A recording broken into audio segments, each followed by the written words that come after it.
Boas-vindas a esta análise. Hoje a gente vai mergulhar de cabeça numa jornada fascinante para dentro da mente humana. Através da decodificação de um sonho, digamos, bem específico, é super possível descobrir verdades universais sobre aquela ansiedade social que afeta quase todo mundo hoje em dia. Bora lá? O que exatamente um sapato de camurça super feio pode revelar sobre as nossas ansiedades mais profundas, hein? Imaginem só a situação. A intenção de dar um presente simples e respeitoso se transforma do nada, lá no mundo dos sonhos, em algo bizarro e totalmente fora de lugar. Como é que o nosso próprio cérebro arma essa arapuca pra gente enquanto a gente dorme? Nosso ponto de partida aqui é o registro de um caso real, super bem documentado, lá de Conselheiro Lafayette. É um cenário, no mínimo, curioso. Envolve uma família esquecida num restaurante, uma advogada famosíssima dando uma recepção e um bate-boca muito estranho por causa de um presente misterioso. A partir desse relato, a gente vai começar a descascar as camadas complexas do nosso subconsciente. Seção 1. Decodificando o cenário. A vida pública versus as responsabilidades privadas. Começando o nosso trabalho de detetive, olha só como a mente onírica cria uma divisão super nítida no ambiente. De um lado, a gente tem um restaurante sobrado com a esposa e as sobrinhas, que é literalmente a representação da família e das responsabilidades afetivas. Do outro lado, a casa da advogada e a recepção dela, que são o puro reflexo dos compromissos sociais e profissionais. Fica cristalino o conflito interno gigante que rola no sonho. É aquela divisão dolorosa, sabe? Entre estar presente para quem depende da gente emocionalmente e a pressão esmagadora de atender às expectativas do mundo lá fora. E a figura central da advogada tem um peso estrutural enorme nessa história. Para o subconsciente, ela não é só uma conhecida qualquer, não. Ela desponta como um baita símbolo de competência, respeito, inteligência e alto status profissional. Entender isso é absolutamente crucial, porque explica direitinho o motivo de a intenção original no sonho ser entregar um presente polido, respeitoso e sem nenhuma margem para duplo sentido. Seção 2. O clímax. Um confronto bizarro. É bem aqui que a coisa toda sai completamente dos trilhos e a sequência caótica se desenrola. Passo 1, a tentativa inicial de entregar o presente. Passo 2, e esse é de cair o queixo. O esquecimento total da família que estava lá esperando no restaurante. Isso já joga para o passo 3, um confronto super hostil por causa de um sapato de camurça feio. E aí, o passo 4, tudo sendo esclarecido de repente por uma adolescente misteriosa. É um ritmo muito frenético que joga a tensão lá pro teto. Mas a grande pergunta é, por que um sapato? E ainda por cima um sapato feio de camurça. Bom, a teoria psicológica mostra que sapatos são símbolos super frequentes. Eles representam os nossos caminhos, a nossa identidade e as nossas relações pessoais. Sacar isso ajuda a ancorar esse clímax todo maluco em bases bem sólidas. Aquele objeto, por mais bizarro que seja, definitivamente não foi escolhido por acaso. Seção 3. O sapato feio. O medo da mal interpretação. Entrando agora na parte mais intrigante da nossa análise, a distorção visual revela um medo super enraizado. O grande pavor ali é que intenções puramente profissionais, focadas no respeito e no reconhecimento intelectual, acabem sendo confundidas com intimidade emocional inadequada. Quer dizer, como é que se dá um sapato de presente sem nem saber o número que a outra pessoa calça? É o veículo perfeito, todinho arquitetado pela mente inconsciente, para manifestar aquele pânico real de ter as nossas atitudes lidas de um jeito totalmente errado. E o ponto-chave disso tudo é o sentimento que vem logo depois, a vergonha relatada no texto.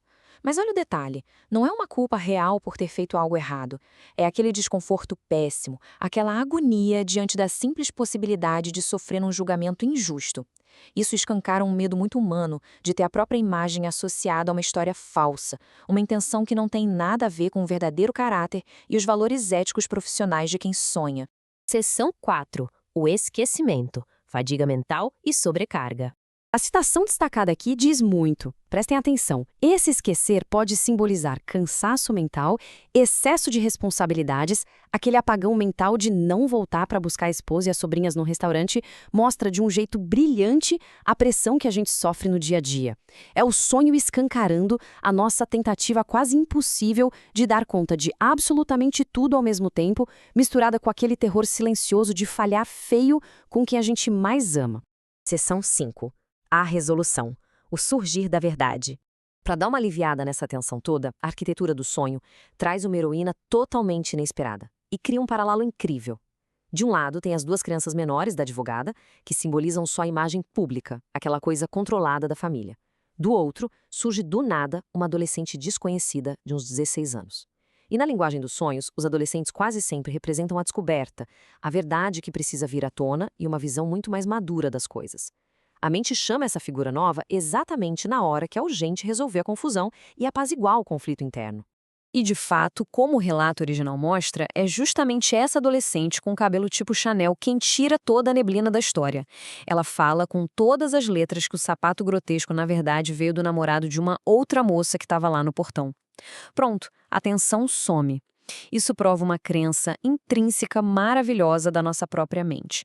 Mostra que existe uma confiança operando lá no fundo de que, quando as intenções são sinceras, os maiores mal-entendidos vão acabar se resolvendo e a verdade sempre aparece. Seção 6. Temas universais. O subconsciente em ação. Se a gente expandir um pouquinho a visão para além desse caso, fica super claro como essa narrativa cheia de detalhes é um reflexo das nossas lutas do dia a dia. Os temas centrais se resumem assim com precisão cirúrgica. Primeiro, a preocupação constante com a forma como os outros interpretam nossas atitudes. Depois, a necessidade enorme de que as nossas intenções sejam reconhecidas direitinho. Tem também o malabarismo eterno para dar conta da vida social sem abandonar a família, o pavor de causar constrangimento sem querer e, por fim, a valorização máxima do respeito profissional acima de qualquer ambiguidade emocional. É o caos do sono capturando, com maestria, os perrengues da vida acordada. A conclusão lá do texto-fonte confirma tudo isso que a gente veio destrinchando. Quando a gente vê a mente processando essas relações e a nossa própria autoimagem através dessas figuras distorcidas, não é um defeito, tá? Longe disso. Na verdade, é uma forma super comum e super saudável que o cérebro tem de trabalhar feito louco lá nos bastidores para ajudar a gente a digerir o estresse gigante e a montanha de responsabilidades que a gente acumula. O que nos leva a uma provocação final. Como é que essa estrutura complexa do nosso subconsciente tenta resolver as ansiedades diárias e limpar a nossa consciência naquelas horas em que o corpo finalmente descansa? Então, quando uma imagem inusitada, tipo um sapato de camurça todo feio, aparecer sem convite num próximo sonho, vale a pena olhar com mais calma. Pode ser só a mente agindo como uma baita investigadora particular, organizando pacientemente a realidade. Muito obrigado por acompanhar cada detalhe desta análise e a gente espera ter trazido bastante clareza sobre esses mecanismos impressionantes da nossa cabeça. Até a próxima!